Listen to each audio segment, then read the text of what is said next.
If you don't want to hear a lot of math, or even just explanations logistically, please skip to the timestamp as you see on screen.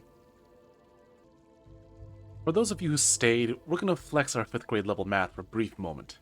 Today alone, I've been trying to beat triple radiance for about 5 hours now.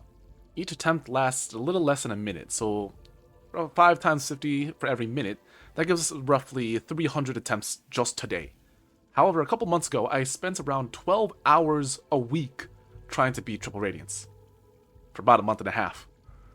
So, using your awesome brains or calculators, you can easily find that I have been doing over 4,500 attempts at triple radiance. That's 4,500. That's more than that. Mind you, I've never even made it to the transition phase that's right before phase 2. Now, the thing is, in statistics, it's obvious that, more trials give better results.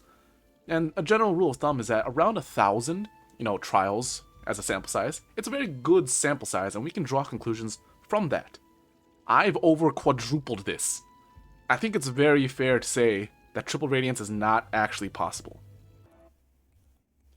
Okay, so take a look here. I'm going to turn on infinite HP. Basically, this just means that, I have infinite health. But I can still get hit. And in the top right corner, if you look up here, this is just kind of a hit counter. This will tell you how many times I've been hit.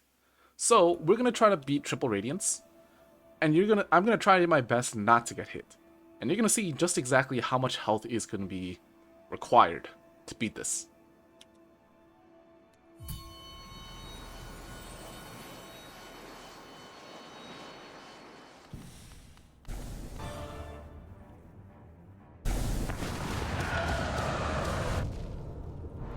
Well, there's another problem with this mod.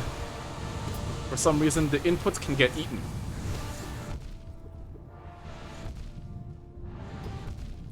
And also, Descending Dark doesn't actually come out fast enough sometimes, so that in itself is a pain.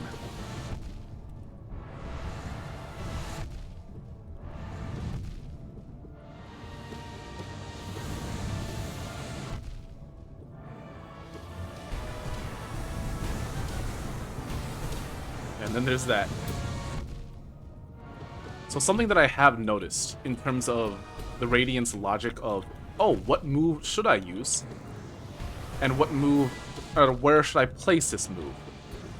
Right, because obviously, the Radiance kind of aims, kind of doesn't.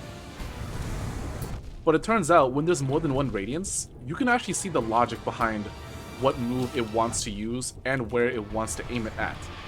So believe it or not, there is actually a little bit of logic. That logic actually follows, if there's an open space, if this is an attack that can be aimed, I'm going to aim there. So what that means is, if there's already attack on screen, they're going to aim at the place that does not already have, hurt boxes to hurt me.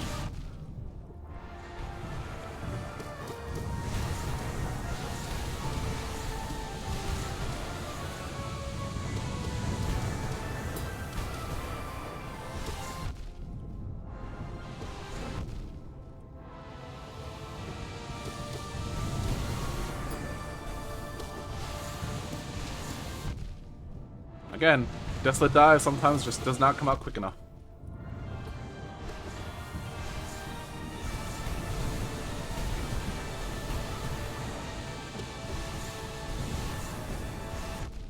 I probably could have pogoed off that.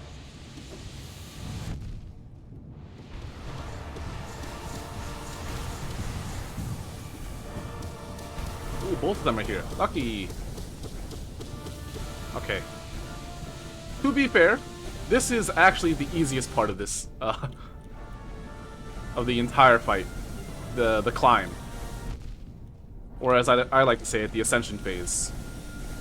The only difficult thing is that if all three of them don't disappear at the same time, their beams of light will actually be scattered and disjointed.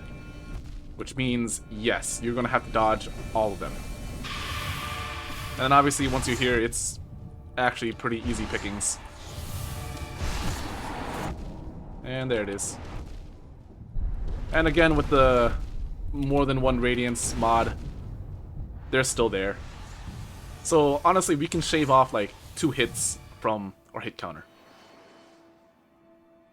But yeah, that's exactly what it is. I got hit a total of maybe 34-ish times, which means I need a minimum of 68, because each attack does 2 masks of damage.